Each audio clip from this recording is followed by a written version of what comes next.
Guys, I want you to look at the time. Let me sync it so that you guys. Oh, why did it fail? Okay, so yes, it's 8:56 p.m. It's almost 8:57, so that's the time.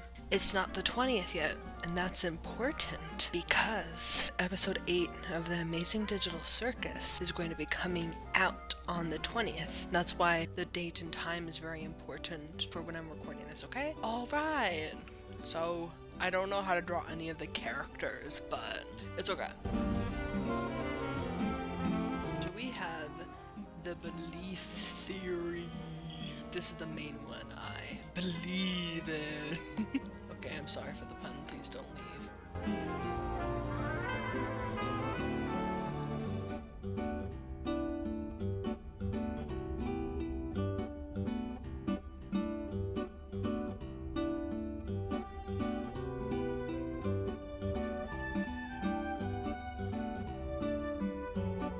It had like these sparkles coming off of it. When Kinger made that butterfly in was it episode?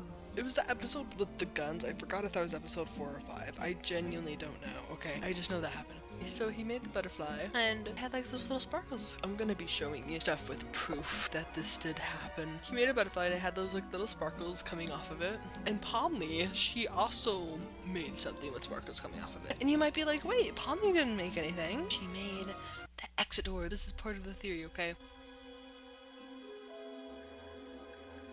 And you might be thinking, well, Fruity Silly Egg, Pomni didn't make the exit door, that was Kane.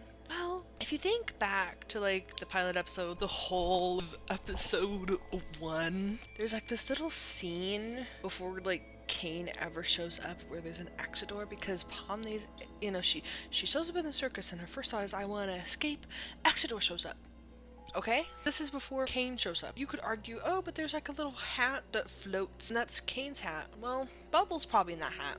Maybe Kane did find out about the exit door after it spawned, but I do think that he didn't really know about it until after it spawned, which suggests that it was made by Pomni. And it did have it had little sparkles. I think it was near the bottom of it or something. It had sparkles. I know it did. And so this is kind of where the belief theory starts to come in, where it's if you believe hard enough, then you will be able to create anything that you want to, or anything that you genuinely really believe in. It stems from this at first, but then it also goes more into the episode with guns. Aside from just the butterfly that Kinger creates, there's also a time for Ragatha. She puts her finger on the bullet hole, the thing it goes through, and that's a thing you see in Looney Tunes. And Ragatha seems kind of old-timey, her whole character and everything. I feel like she probably watched old-timey shows. Anyways, my point is that she probably,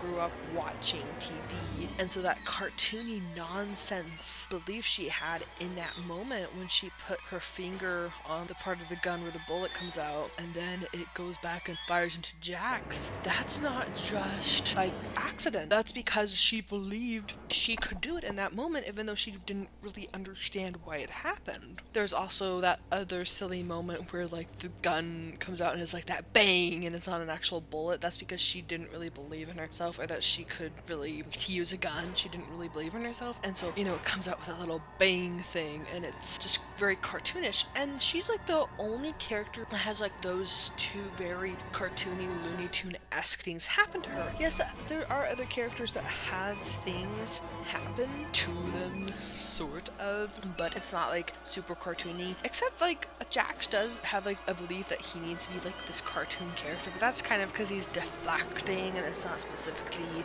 referencing any particular cartoon. It's just because he believes he can do it, and so he does. Since he has that belief, that he doesn't really realize. I don't think he realizes just how true it is. If you really believe in something, then that's going to happen. If they all really wished for that exit, I'm sure they'd get an exit out of the circus, and the only reason Pomni wasn't able to get out of the circus is because Cain got in the way. You know, she went out into the void, and then Cain takes her from the void, and it's like, well, what's beyond the void? Is that the way out? Is that how you escape? Who knows? But then her belief of her thinking that she can escape, that belief is quickly whisked away, and so she stops thinking about exits, and she stops trying to get out. I think that Kaufmo went crazy because of Cain. Kaufmo really, really did believe in exits and really wanted exits, but maybe all the ones that he was able to create, he kept getting like tricked or swindled or whatever. Maybe he didn't really get a chance to leave either. Kind of like with Pomni, she was taken away from even being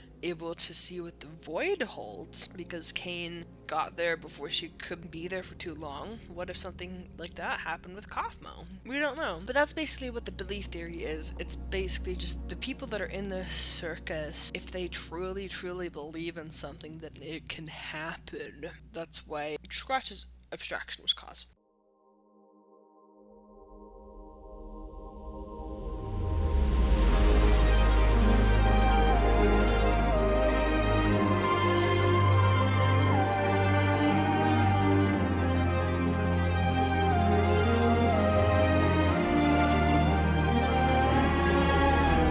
This is the final image. I'm genuinely not going to try harder than this. I'm not gonna look up references. I'm not going to fix how it looks, even though I know it looks bad. This is it, okay? So this is the belief theory. Hear me out on this. I know I sound insane. Bye. Bye.